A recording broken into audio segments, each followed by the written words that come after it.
अंतरराष्ट्रीय युवा विद्वान, जैन दर्शन में यूनिवर्सिटी टॉप व गोल्ड मेडलिस्ट, जैन सिद्धांत एवं न्याय विषयों को सरलता से समझाने वाले, यूएसए, इंग्लैंड, ऑस्ट्रेलिया आदि अनेक देशों में जैन धर्म की महती प्रभावना करने वाले, पंडित टोडरमल पुरस्कार, युवा विद्वत रत्न आदि अनेक पुरस्कारों से सम्मानित मूर्धन्य विद्वान डॉक्टर संजीव कुमार गोधा जयपुर द्वारा जानिए धर्म का मर्म। डॉक्टर संजीव कुमार जी गोधा के प्रवचन प्रसारण का लाभ प्राप्त कर ज्ञानदान में सहभागी बने। एक दिन की 9,000 अथवा 3,000 के 3 प्रायोजक मिलकर भी ज्ञानदान स्वरूप प्रदान करने पर लाखों लोगों द्वारा प्रवचन सुना जाता है। अर्थात 1 रुपए की अल्प राशि में 10 भाई बहन प्रवचन का लाभ लेते हैं और प्रायोजक परिवार का उस दिन प्रवचन के आरंभ व अंत में रंगीन चित्र व सभी के नाम का उल्लेख किया जाता है। इस कार्यक्रम के प्रायोजक हैं श्राविका रत्न समाज सेवी, दानवीर, परम मुनि भक्त, दृढ़ संस्कारवान स्वर्गीय श्रीमती कंचन देवी दीवान छाबड़ा, धर्मपत्नी स्वर्गीय श्रीमान धर्मचंद जी दीवान छाबड़ा, पुत्र पुत्रवधू विद्या प्रकाश सुनीता देवी, संजय कुमार रेखा देवी, अजय कुमार, पौत्र पौत्रवधू विजय कुमार चांदनी, अरिहंत पूजा, तीर्थेश प्रियंका, पौत्र मोक्षा, पड़पौत्री पौत्र वेरोनिका रेयांश सीकर निवासी सूरत गुजरात। समस्तेरनंत पर्यायै दर्पण तलैव सकला प्रतिफलति पदार्थ मालिका यत्र परमागमस्य बीजं निषिद्ध जात्यन्ध सिंधुर्विधानं सकल नैविलसितानां विरोध मथनं नमाम्यनेकान्तं विरोध मथनं नमाम्यनेकान्तं।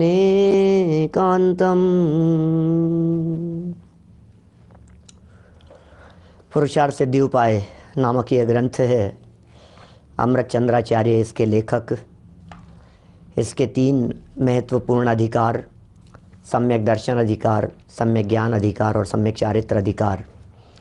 इसमें सम्यक चारित्र की चर्चा करते हुए श्रावक धर्म की चर्चा अपेक्षित विस्तार से कर लेने के बाद यहाँ पर चर्चा मुनि धर्म के संदर्भ में चल रही थी और मुनियों की चर्चा के अंतर्गत भी यहाँ हम 22 परिशहों की चर्चा आपके बीच में कर रहे हैं। चलती हुई इन 22 परिशहों की चर्चा में हम अज्ञान परिशय है, इसे आपके बीच में चर्चा का विषय बनाए हुए हैं। अज्ञान नाम का परिचय है। परिचय माने तो आप जानते ही हैं, और अज्ञान माने ज्ञान की कमी। ज्ञान की कमी होना कोई अपराध नहीं है, ज्ञान की कमी होना कोई गुनाह नहीं है। ज्ञान यदि कम है तो ये कोई हीनता का कारण नहीं है। मैं नहीं जानता तो नहीं जानता तो नहीं जानता, इसमें क्या दिक्कत है।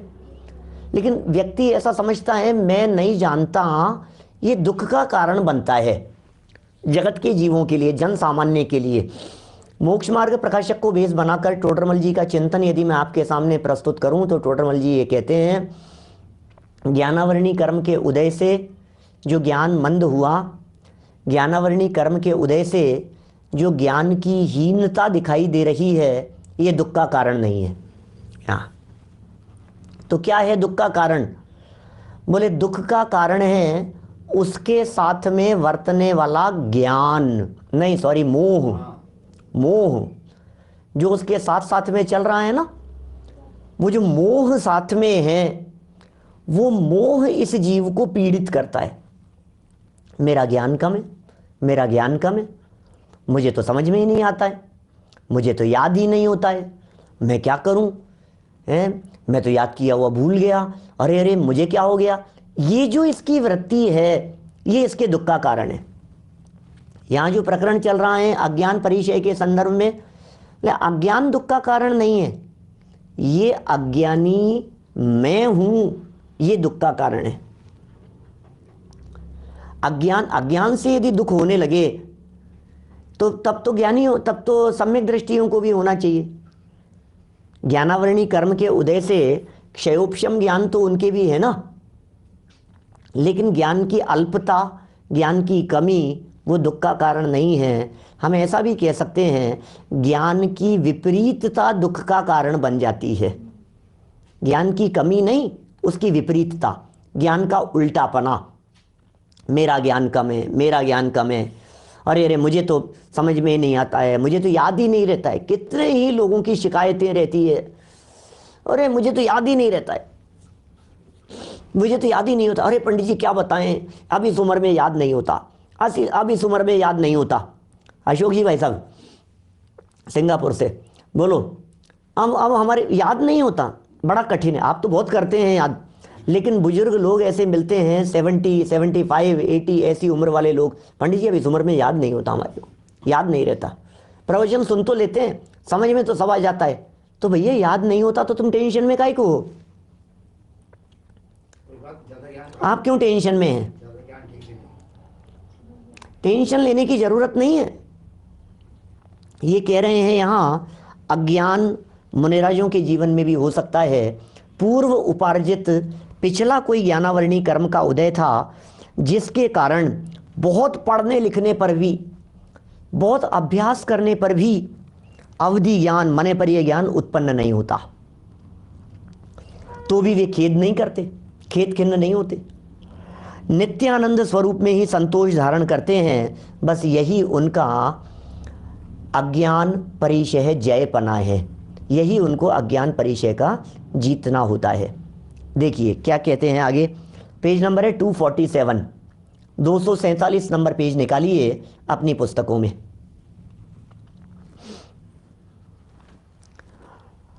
ऐसा विकल्प नहीं करते, देखना क्या क्या चर्चा चल रही है।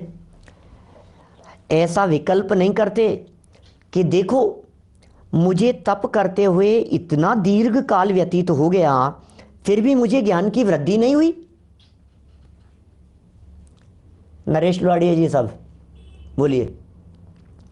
ज्ञान के बारे में ऐसा सोचने लगे, यार मैं इतने समय से मेहनत कर रहा हूं फिर भी नहीं हुआ, इतने समय से तपस्चरण कर रहा हूं फिर भी मेरे ज्ञान की वृद्धि नहीं हुई। अब तक तो अवधि ज्ञान हो जाना चाहिए था, अब तक तो मने पर ज्ञान हो जाना चाहिए था। कल हमने अंतिम चरणों में आपसे कितनी बात की कि भैया ये अवधि ज्ञान और मने पर ज्ञान किसी काम के नहीं है। ये अवधि ज्ञान और मने पर ज्ञान जड़ को जानने में निमित्त हो सकते हैं। ये अवधि ज्ञान और मने पर ज्ञान सिर्फ और सिर्फ पुद्गल को विषय बनाते हैं, और पुद्गल को जान के क्या करना है? कचरा है, कचरा धूल है, उस धूल मिट्टी को कौन जाने? कचरे के ढेर को जानने में उपयोग कौन लगाए भाई साहब? किसको उपयोग लगाना है इस कचरे के ढेर को जानने में? नहीं, अज्ञानी मूर्ख लोग जानते हैं, कंप्यूटर को जान लो, इसको जान लो, इसको जान लो, व्यापार के बारे में, दुनियादारी के बारे में। नहीं, जानकारी तो होनी चाहिए। सुबह उठने से टीवी चैनल बदलते रहते हैं, न्यूज़पेपर्स बदलते रहते हैं, पेज उनके, नॉलेज होनी चाहिए, नॉलेज होनी चाहिए, कहाँ क्या हो रहा है, कहाँ क्या हो रहा है। भैया ये ज्ञान किसी काम का नहीं है, पराया ज्ञान किसी काम का नहीं है, आत्मज्ञान ही ज्ञान है, वो कार्यकारी है। इसलिए दीर्घ काल व्यतीत हो गया, क्या कह रहे हैं यहाँ, दीर्घ काल व्यतीत हो गया फिर भी मुझे ज्ञान की वृद्धि नहीं हुई, फिर भी ज्ञान की वृद्धि नहीं हुई मेरे को। यदि मूढ़ पुरुष उन्हें देखकर कहे कि यह साधु कितना अज्ञानी है, ओहो क्या कह रहे हैं, कोई मूढ़ पुरुष ये देखे, ये देखकर ऐसा कहे ये साधु कितने अज्ञानी है, तो भी वे उसके वचनों से खेद खिन्न नहीं होते। अरे अरे ये मुझे अज्ञानी कह रहा है, लेकिन मैं तो ज्ञान से भरा पूरा तत्व हूँ। ये मुझे कह रहा है कि ये अज्ञानी है, ये मेरे क्षयोपशम ज्ञान को देख रहा है, लेकिन मैं तो अपने ज्ञान स्वभाव को देखता हूँ, मैं तो अपने परिपूर्ण ज्ञान को देखता हूँ, मैं तो क्षायिक ज्ञान को देख रहा हूँ। केवल ज्ञान प्रकट करने की सामर्थ्य मेरे में है, अनादि अनंत ऐसी शक्ति है, मुझ में तो सर्वज्ञत्व शक्ति है। ये थोड़ा बहुत ज्ञान मुझ में नहीं हुआ तो नहीं हुआ, क्या फर्क पड़ता है। अथवा यदि ज्ञान की वृद्धि हो जाए तो उस ज्ञान का कभी गर्व नहीं करते, ज्ञान की हीनता से खेद खिन्न नहीं होते, और ज्ञान की वृद्धि से अपने आप को महान नहीं समझते। ऐसे यतीश्वर अज्ञान परिचय के जीतने वाले कहे जाते हैं। ऐसे यतीश्वर हैं, ऐसे महामुनिराज हैं, वे अज्ञान परिचय को जीत रहे हैं। देखिए यहाँ एक अज्ञान परिचय की चर्चा की है।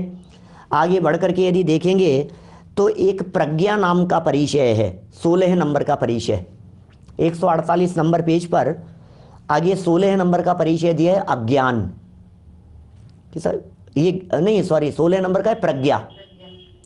प्रज्ञा माने होता है ज्ञान। 14 नंबर पर था अज्ञान, 16 नंबर पर है ज्ञान। कि साहब ये दो अलग अलग परिचय है कि हाँ जी दोनों अलग अलग हैं। अज्ञान में ज्ञान की कमी होने से होने वाली पीड़ा और प्रज्ञा में ज्ञान की अधिकता से होने वाली व्यवधान। साधना में जो व्यवधान पड़ता है, साधना में व्यवधान पड़ने के निमित्तों को परिचय कहा जाता है। वापस ध्यान दीजिएगा क्या बोला मैंने। साधना में, रपरिया जी सब बोलो, साधना में व्यवधान पड़ने के जो निमित्त कारण हैं, जो आराधना है, उस आराधना में विघ्न पड़ने के जो निमित्त कारण हैं उन्हें परिचय कहा जाता है। ये परिभाषा आपको शास्त्र में नहीं मिलेगी, अपने बोलचाल की दृष्टि से अपन ने परिभाषा बना ली।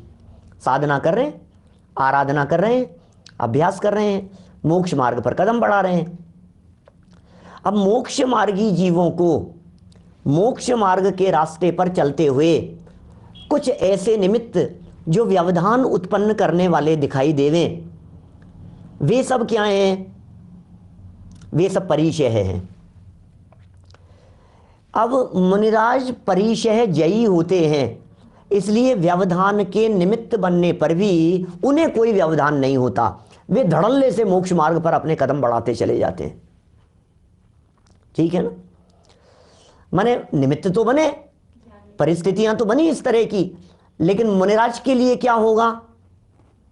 क्या मुनिराज के लिए क्या परिस्थिति है? बोले जीत लेते हैं उसको। कैसे जीत लेते हैं? बोले अड़चने कितनी भी आए, लेकिन ये अड़चने मेरा कुछ बिगाड़ने में समर्थ नहीं हो सकती। व्यवधान कितने भी आए, लेकिन इन व्यवधान में मैं अटकता नहीं हूं। ये निमित्त कारण हैं, ये परिस्थितियां हैं, ये मेरा क्या बिगाड़ लेंगी, ऐसा विचार करते हैं हमारे महामुनिराज। सब में लागू होगी। सुनिए, सभी में पूरे के पूरे 22 परिचयों के लिए कॉमन बात कह रहा हूं। 22 परिचयों के लिए कॉमन बात कह रहा हूं। आराधना में विघ्न पड़ने के, व्यवधान पड़ने के निमित्त कारणों को परिचय कहते हैं। ये परिचय की बात कही मैंने। अब लगा लो चाहे भूख लग रही है साहब, अब आराधना में विघ्न उत्पन्न हो सकता है, शुदा है। कंठ सूख रहे हैं, तृषा है। सर्दी लग रही है, आराधना के अंदर विघ्न हो सकता है। गर्मी लग रही है भयंकर, आराधना में व्यवधान हो सकता है। दंश मशक मच्छर हैं, आराधना के अंदर विघ्न उत्पन्न कर रहे हैं। नग्नता है, आराधना में विघ्न उत्पन्न कर सकती है। अरति है, अलाभ है, शोक है, मतलब ये जो परिस्थितियां है ना, शोक नहीं होता मुनिराज के। तो ये सारी बातें जो जो विघ्न करते हुए दिखाई दे रही हैं, इन सब में मुनिराज किस तरह का चिंतन करते हुए वहां से आगे बढ़ते चले जाते हैं, ये सारा प्रकरण वो यहाँ चल रहा है। और इस प्रकरण में अज्ञान की चर्चा हम यहाँ कर चुके हैं। अब देखो, किसी के अज्ञान है, ज्ञान कम है यार, मेरे को यार ज्ञान नहीं हुआ यार, ज्ञान तो होना चाहिए था। अरे यार अपने आप को यार, मैं यार देखो यार, इनको देखो यार, कितनी इनकी नॉलेज देखो यार, अपन तो कुछ नहीं है यार इनके सामने यार। ऐसा सोच सोच कर मन में आने वाली हीनता का भाव, ये उन्हें मोक्ष मार्ग पे कदम बढ़ाने में बाधक है।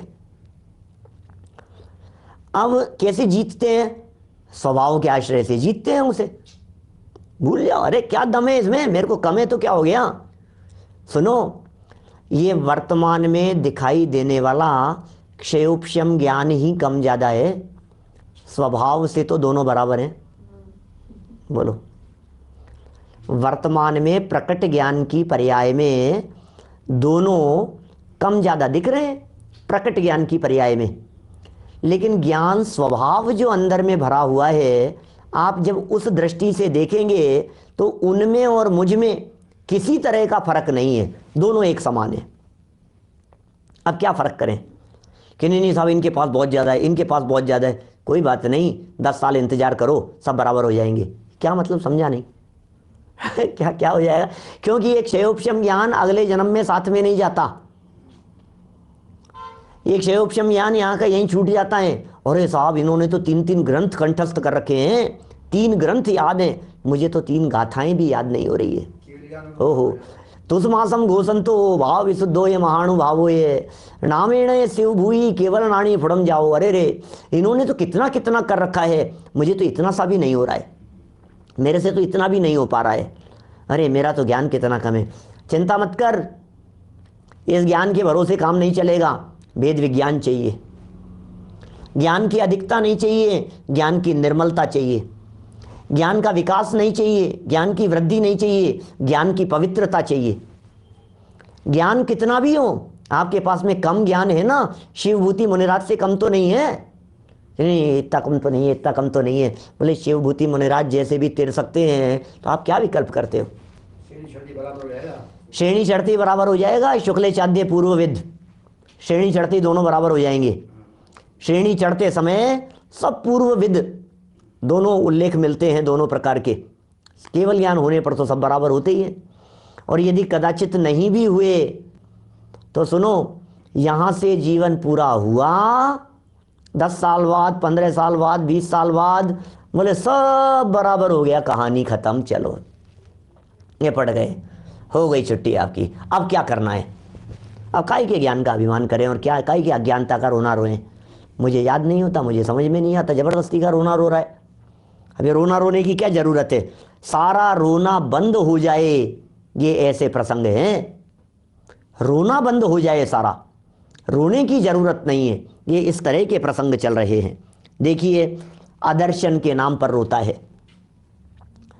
पहले अज्ञान हो गया, इसके साथ में ज्ञान की बात कह देता हूं, फिर कल करेंगे अपन ज्ञान की चर्चा। लेकिन कम ज्ञान था तो मोक्ष मार्ग में बाधा के चांस थे। ज्ञान ज्यादा हो गया, अरे तुम समझते क्या हो, मेरे को कितना ज्ञान है, तुम हो क्या मेरे सामने? अभिमान न करना, ये जीतना है। ये अभिमान, ये प्रज्ञा परिचय है, और अभिमान न करना ये प्रज्ञा परिचय है, जय है ना? चलो आदर्शन की तरफ बढ़े। आदर्शन क्या चीज है? एक तरफ लिखा अज्ञान, एक तरफ लिखा आदर्शन। सामान्य रीति से न समझ पाने पर आदर्शन का अर्थ देख नहीं पाना ऐसा समझते हैं। क्या ओम प्रकाश जी साहब बोलो, सामान्य रीति से हम क्या समझते हैं? हम ऐसा समझते हैं ज्ञान नहीं हो पा रहा वो अज्ञान परिचय है, ठीक है, और देख नहीं पा रहे वो आदर्शन परिचय है, ऐसा हम समझते हैं। जबकि ऐसा नहीं है, जबकि ऐसा नहीं है। यहां आदर्शन शब्द का प्रयोग श्रद्धा के अर्थ में है। यहां आदर्शन शब्द का प्रयोग दर्शन मोहनी कर्म के उदय के अर्थ में है। क्या? दर्शन मोहांतराय और अदर्शना लाभव, ये सूत्र है। दर्शन मोह, और मैंने पहले भी बतलाया था एक दिन आपको ये सूत्र, दर्शन मोह के उदय से अदर्शन नाम का परिचय होता है, और अंतराय कर्म के उदय से अलाभ नाम का परिचय होता है। जिस दिन अलाभ की चर्चा की थी ना, उस दिन बोला होगा ये सूत्र आपके बीच में। तो दर्शन मोहनी कर्म का उदय आया, और दर्शन मोहनी कर्म के उदय के आने पर क्या हुआ? बोले श्रद्धा से विचलित होने की स्थिति दिखाई दी, थोड़ी सी दूध रहा है, थोड़ा सा डामाडोल स्थिति दिखाई दे रही है। यार पता नहीं यार, सच्ची है क्या यार, मैं लग तो रहा हूँ, मोक्ष हो जाएगा क्या, होता भी है कि नहीं होता है, अब यार है तो सही। ये जो एक थोड़ा सा चल मल अगाड़ दोष जैसी स्थितियां बन गई हैं, श्रद्धान के लेवल पर विचलित करने जैसी परिस्थिति बन गई, इस परिस्थिति का नाम है क्या? आदर्शन परिचय। समझ में आया क्या? अभी प्रकरण पढ़ेंगे तो आपको बात ख्याल में आएगी कि ये कहना क्या चाहते हैं। आदर्शन माने क्या कहना? यार मैंने इतना कर लिया, क्या पता यार होता भी है कि नहीं होता है। अभी देखिए चर्चा तो मुनिराजों की चल रही है, लेकिन भाई साहब हमारे सब कितने लोग, सब स्वाध्यायी लोग बैठे हुए हैं। ज्ञानचंद जी साहब कोटा से, देखो कभी कभी आपके मन में ऐसा आने लगता है क्या, आपकी बात नहीं कह रहा हूं, सबकी बात कह रहा हूं, अपन लोगों के मन में कभी ऐसा आता है कि यार ये आत्मा की अनुभूति होती है क्या? क्या घबराना नहीं, होती है, आचार्यों ने लिखी है, होता है क्या ऐसा है? आत्मा आत्मा ये सब ऐसे ऐसे कहते हैं, ये आत्मा का अनुभव है वास्तव में? ये आत्मा तो हाँ है तो सही, शास्त्र तो लिख रहे हैं, इतना करते हैं अपन लोग हैं, फिर मुझे इतना सब करते हुए भी क्या पता नहीं है या नहीं है? बोलो, दिल पर हाथ रख करके सोचना, आपको इस तरह के विकल्प आते हैं क्या? क्या महावीर जी वैसा टोकर, बोलो, ऐसा ऐसा लगता है? कभी ऐसा लगता है क्या अरे मोक्ष मार्ग, मोक्ष होता है क्या किसी को? ये सब हैं क्या? ये स्वर्ग नरक हैं क्या हकीकत में? अबे लिखे तो हैं शास्त्र में, क्या पता यार है भी या नहीं है, पता नहीं। आत्मा का अनुभव, ऐसा आनंद, अतीन्द्रिय आनंद, जब निज आत्म अनुभव आवे, आत्मा का अनुभव आता है क्या ऐसा? तब और कछु न सुहावे। कभी कभी देखो आपको नहीं आता है संतोष जी साहब, बहुत अच्छी बात है, लेकिन कभी कभी ऐसी जब विचलित स्थिति होती है, मन में कभी ऐसी दुविधा खड़ी हो जावे, मन में आया, फिर तुरंत समझ भी जाते हैं, एक विकल्प आ गया यार है क्या यार, ये यही तो सम्यक दर्शन है, और सम्यक दर्शन क्या होगा? बोलो, इसके अलावा और सम्यक दर्शन क्या होगा?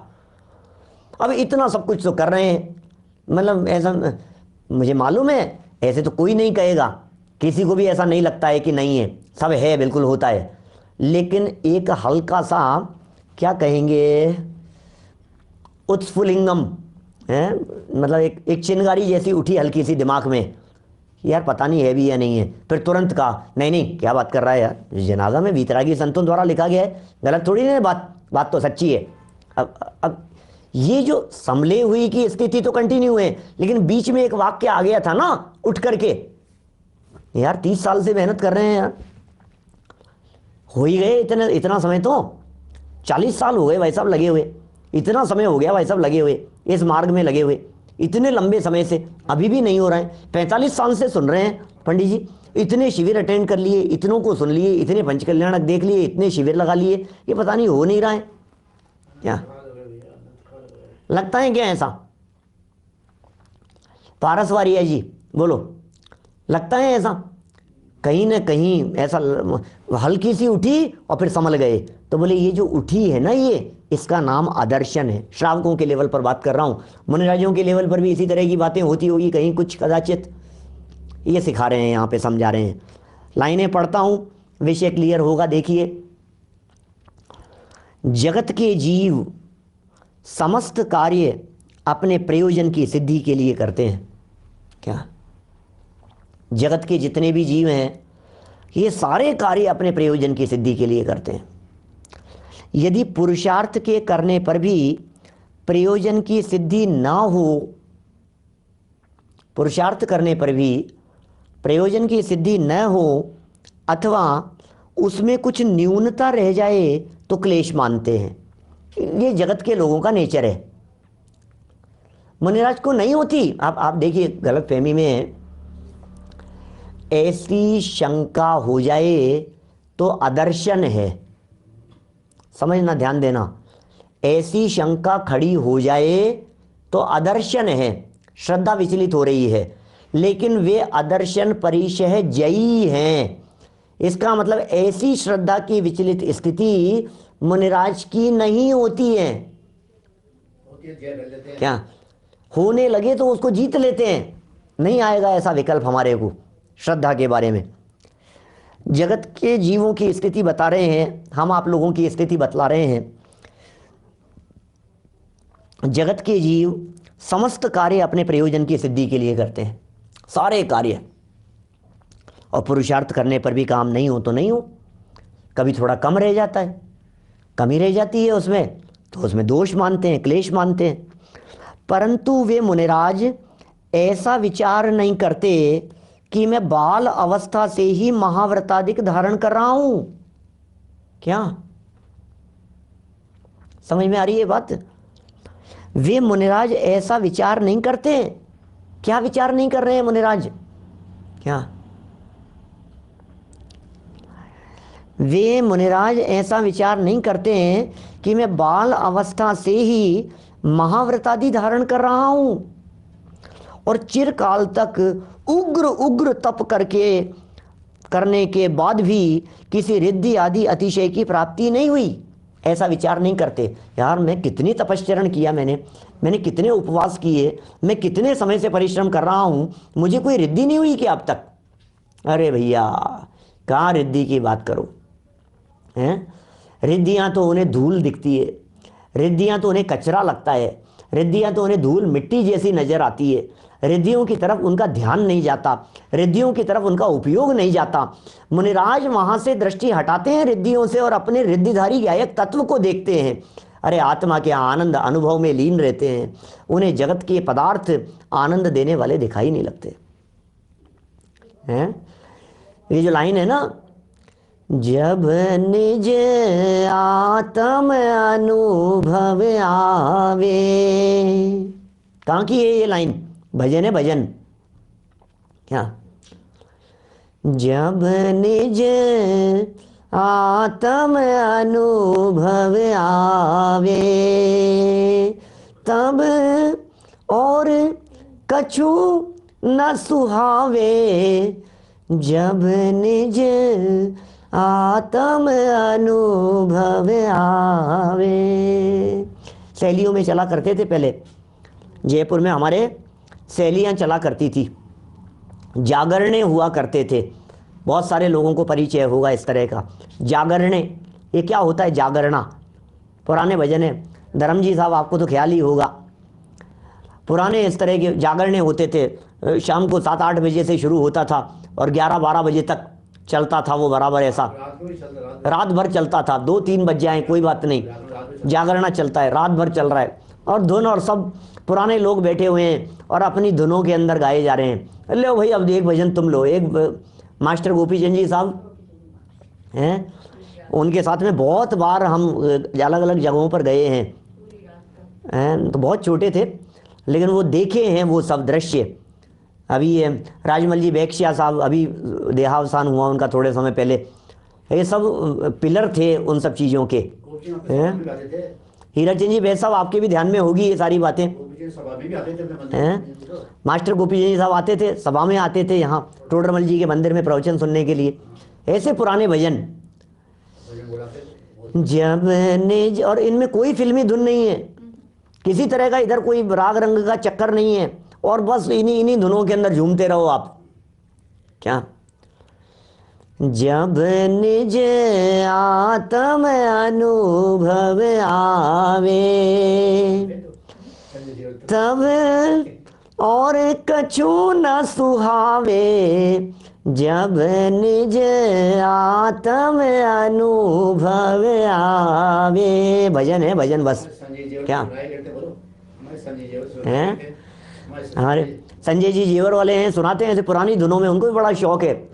अभी हम 3 दिन साथ में थे गजपंथा में, तो पुरानी धुन और वो ऐसी शास्त्रीय संगीत के अंदर जो चलते हैं, बड़े मज़े आते हैं इस तरह की चर्चाओं में। देखिए खैर क्या कह रहे हैं यहाँ, ये मुनिराज ये नहीं विचार करते हैं कि मैंने बाल्य अवस्था से कितना सब कुछ किया, इतने लंबे उग्र उग्र तपश्चरण किए मैंने, फिर भी रिद्धि नहीं हुई, कोई अतिशय नहीं हुआ, कोई चमत्कार नहीं हुआ। यार ये इसके कैसे रिद्धियाँ प्रकट हो गई, मैं भी करूँगा। ऐसे चक्कर नहीं है, श्रद्धा से विचलित पने का चक्कर नहीं है। क्या सब यही सब नाम बता रहे हैं हीराचंद जी साहब, यही सब ऐसे पुराने लोगों की बातें हैं। देखिए ऐसा विचार भी कदापि नहीं करते मुनिराज। कैसा विचार नहीं करते? ऐसा विचार भी कदापि नहीं करते कि मुझे स्वाध्याय और तप करते हुए बहुत समय व्यतीत हो गया। मुझे स्वाध्याय करते हुए बहुत समय व्यतीत हो गया, ऐसा विचार नहीं कर रहे हैं वे। और कषायों पर भी मैंने विजय प्राप्त कर ली है। अब देखना चिंतन तो चिंतन है भाई साहब, अब ये कदापि नहीं करते कह करके क्या क्या क्या इसमें माइनस पॉइंट हो सकते हैं वो इन्होंने गिना दिए हैं इस तरह से। कदापि विचार नहीं करते, मुनिराज के दिमाग में ये बात नहीं आती, हम आप जैसों के दिमाग में आ जाए इस तरह की बातें। यार स्वाध्याय करते हुए इतना समय व्यतीत हो गया, अनुभव नहीं हुआ भाई साहब? स्वाध्याय करते समय इतना समय व्यतीत हो गया है, फिर भी ये नहीं हुआ, फिर भी ऐसा नहीं हुआ। मैंने कषायें भी नहीं करी, देखो मैंने कषायों को भी जीत लिया है भाई साहब। मैं कषाय विषय नहीं करता हूँ, समझ में आ रही है बात? मैं बहुत शांत हूँ, मुझे किसी तरह की कोई कषायें नहीं है, मैंने कषायों पर विजय प्राप्त कर ली है। संयम का भी निरतिचार पालन कर रहा हूँ, संयम का भी पालन कर रहा हूँ, निरतिचार पालन कर रहा हूँ, कोई अतिचार नहीं है, हैं? फिर भी मुझे अब तक कोई रिद्धि उत्पन्न नहीं हुई और न कोई ज्ञानातिशय ही प्राप्त हुआ। न मालूम इस तप संयम का कोई फल दिखाई देगा भी या नहीं। बात आ गई समझ में? अदर्शन में श्रद्धा का विचलितपना दिख रहा है। यहां क्या दिख रहा है? अदर्शन परिचय में श्रद्धा, श्रद्धा दिख रही है। ये श्रद्धा विचलित होती हुई सी दिखाई दे रही है, गड़बड़ा रही है यार। यार पता नहीं यार होगा कि नहीं होगा यार, ये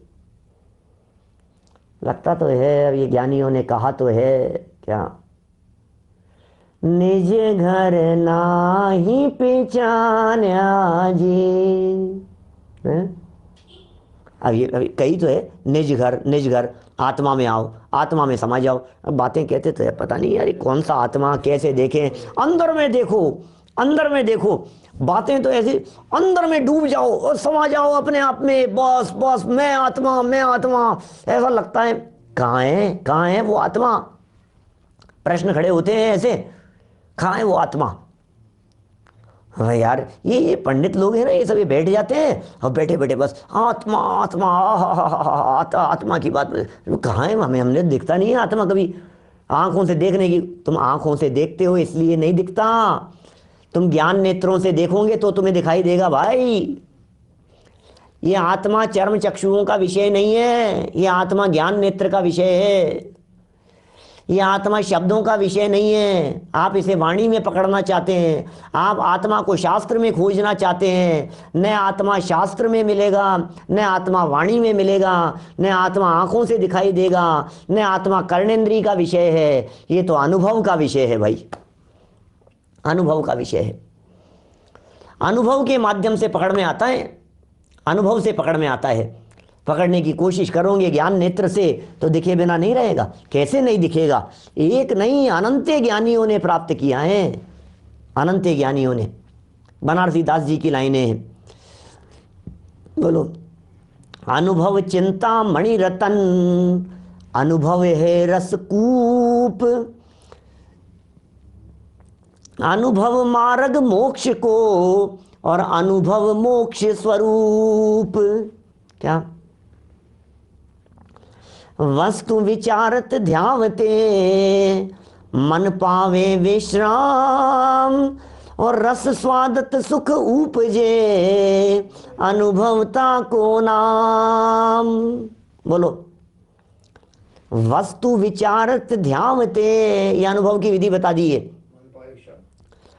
वस्तु विचारत ध्यावते मन पावे विश्राम। क्या? कल अनुभव की चर्चा करने वाले हैं, नए चक्र 19 नंबर प्रवचन नए चक्र का। कल अनुभव की विधि, अनुभव की प्रक्रिया, पक्षातिक्रांत दृष्टि के विषय की चर्चा, आत्मा अनुभव कैसे होता है, अनुभव की विधि, अनुभव की प्रक्रिया क्या है, उस प्रक्रिया की चर्चा करने वाले हैं। नए चक्र 19 नंबर प्रवचन होगा कल। उसमें देखो जरा क्या कह रहे हैं यहां। भैया कोई अतिशय ही नहीं हुआ यार, कोई रिद्धियां ही प्रकट नहीं हुई। इनको देखो विक्रिया रिद्धि प्रकट हो गई, उनको देखो चारण रिद्धि प्रकट हो गई। यार मुझे भी यदि चारण रिद्धि प्रकट हो जाए, पहला काम तो मैं विदेश क्षेत्र जाने का करूंगा। आपको यदि विक्रिया हो जाए तो आप क्या करेंगे भाई साहब? आपको यदि आकाशगामिनी विद्या प्रकट हो जाए तो क्या करेंगे आप? आपको यदि रूप बदलने वाली विद्या प्रकट हो जाए तो आप क्या करेंगे? नहीं नहीं होनी तो चाहिए। देखो अपने को भी कुछ ना कुछ तो हो ही जाएगी, साधना के बल पे अपने आप हो जाती है, ये बात सही है।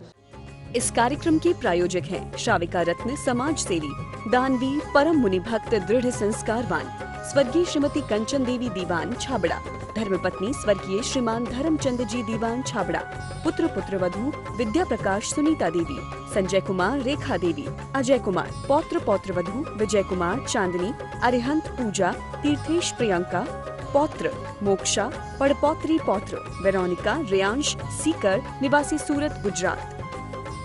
डॉक्टर संजीव कुमार जी गोधा के प्रवचन प्रसारण का लाभ प्राप्त कर ज्ञानदान में सहभागी बने। एक दिन की 9,000 अथवा 3,000 के 3 प्रायोजक मिलकर भी ज्ञानदान स्वरूप प्रदान करने पर लाखों लोगों द्वारा प्रवचन सुना जाता है।